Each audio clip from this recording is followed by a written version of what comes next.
সামাজিক যোগাযোগ মাধ্যম জুড়ে সবচেয়ে খারাপ নারী হিসেবে পরিচিতি পাওয়া মেয়েটার নাম রিধি, যে কিনা বান্ধবীর বয়ফ্রেন্ডের সাথে কক্সবাজার গিয়ে রাত কাটিয়ে আইফোন কিনে ভাইরাল হয়েছিল।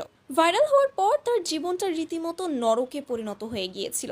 কিন্তু হঠাৎই তার জীবনের স্বর্গ হয়ে আসে পারভেজ নামক একটা ছেলে, যে রিধিকে ভালোবাসার কথা বলে তার গোপন ভিডিও বিক্রি করে টাকা রোজগার করত, এমনটাই দাবি জানিয়েছে রিধি। তবে ঘটনা কি আসলেই তাই? তো চলুন ভিউয়ার্স, ঘটনার আসল কাহিনী জেনে নেওয়া যাক। সম্প্রতি রিধি একটা কনফেশন প্রতিষ্ঠানে নিজের বক্তব্য প্রকাশের সুযোগ পায়, তাও আবার টাকার বিনিময়ে। সেখানে গিয়ে সে এমন এমন কথা বলেছে, তার কথা শুনে মনে হচ্ছিল এতদিন তাকে সত্যটা বলার সুযোগই দেওয়া হয়নি। কিন্তু ঘটনা কি আসলেই তাই যেটা সে বলছে? টিকটকের মাধ্যমে পারভেজ নামক একটা ছেলের সাথে পরিচয় হয়েছিল রিধি। যদিও ছেলেটি হিন্দু ধর্মাবলম্বীর ছিল, তবুও ছেলেটিকে অনেক ভালোবাসত সে। এমনকি ওই ছেলেটার সাথে যখন তার ঝগড়া হতো, সেই সময়টা নাকি প্রচণ্ড ডিপ্রেশনে কাটত তার। কিন্তু তারপরেও ওই ছেলেটার প্রতি নাকি তার অন্যরকম একটা মায়া জন্মেছিল। পারভেজ নামক ছেলেটার মা নাকি তাকে আশ্বাস দিত যে তার নিজের ছেলের সাথে সে রিধির বিয়ে দিবে, অবশ্যই দিবে। তাই তো ভরসা পেয়ে একটা সময় তাদের সম্পর্ক ভালো চলছিল। রিধি টিকটক থেকে যে টাকাটা ইনকাম করত, সেই টাকাটার কিছু অংশ সে পারভেজকে দিত হাত খরচের জন্য।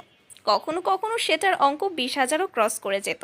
রিধি মনে করত সে যে ছেলেটাকে ভালোবাসে তাকে টাকা দিতে ক্ষতি কিসের, তাই কখনো এসব নিয়ে ভাবতেও না সে।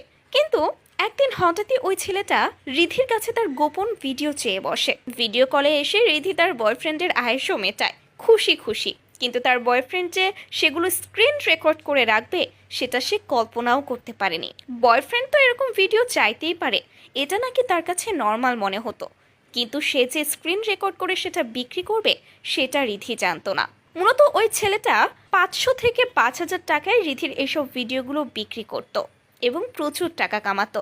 একদিন রিধি যখন সবকিছু জানতে পারে, তখন সে তার বয়ফ্রেন্ডকে অনেক অনুরোধ করে এবং পায়েও পড়ে যেন সে ভিডিওগুলো ডিলিট করে দেয়, সে আর এরকম কাজ যেন না করে। কিন্তু তার বয়ফ্রেন্ড তার কথা শোনে না, আর তার বয়ফ্রেন্ডের উপর রাগ করেই নাকি এখন পুরোপুরি প্রফেশনাল ভাবে সে এই কাজ করে। আমাকে যে পাবে সেখানে মধু মধু করবে, বুঝছো?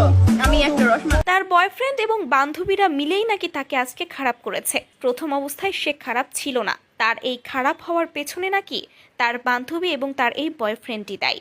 যদিও রিধির এই সমস্ত মন্তব্য করার পর সে আরো বেশি গালি খাচ্ছে। লোকজন বলছে সে কোনো যৌক্তিক কথা বলছে না। সে প্রথম অবস্থায় অন্যের বয়ফ্রেন্ডকে নিয়ে টানাটানি করেছে এবং তাদের থেকে টাকাও নিয়েছে, এবং পরবর্তীতে তার সো কল্ড পারভেজ নামক বয়ফ্রেন্ডের সাথে, যেটা